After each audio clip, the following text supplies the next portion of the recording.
વિશ્વાસ એ હૃદયમાંથી જન્મે છે, માટે એક નિર્દોષ ભાવ છે. જ્યારે તમે કોઈ વ્યક્તિ પર વિશ્વાસ મૂકો છો ત્યારે તમે એક પરિસ્થિતિ, એક ઘટના, એક વ્યક્તિ અને એક પરિણામને તેના પર છોડો છો. તેને નિભાવવું આપણા પર નિર્ભર નથી કરતું, તેને નિભાવવું એમના પર નિર્ભર કરે છે. માટે વિશ્વાસ એ ઘણી બાબતો કાળજી માગી લે છે. ખોટા વ્યક્તિ પર કરેલા વિશ્વાસનું પરિણામ આપણે જ ભોગવવું પડે છે. વિશ્વાસ એ અદ્રશ્ય શક્તિ છે, પરંતુ એની અસર જીવનમાં અને સ્વભાવમાં દેખાઈ આવે છે. કોઈ પણ કાર્ય કરવા માટે હું સક્ષમ છું. મારા સપનાઓને પૂર્ણ કરવા માટે હું સક્ષમ છું. ગમે તેવી પરિસ્થિતિ આવે તેમાં હું મારું કાર્ય સંપૂર્ણ રીતે ગમે તેવી અડચણ વગર હું પૂર્ણ કરીશ.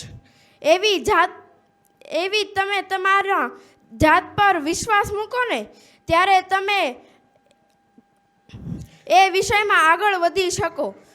બીજો વિશ્વાસ જો કરવો હોય ને તે ઈશ્વર ઉપર કરવો જોઈએ. મહાભારતના યુદ્ધ દરમિયાન અર્જુને ભગવાન શ્રી કૃષ્ણ ઉપર એક જ વિશ્વાસ મૂક્યો હતો.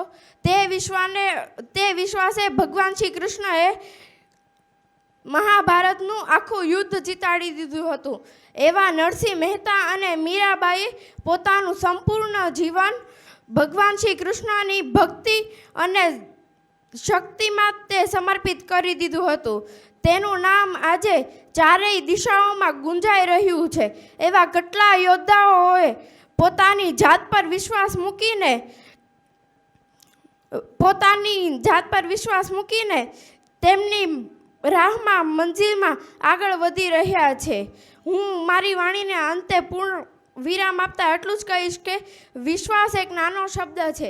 વિચારતા 1 મિનિટ લાગે, વાંચતા 1 સેકન્ડ લાગે, પરંતુ તેને સાબિત કરવામાં આખી જિંદગી વહી જાય છે.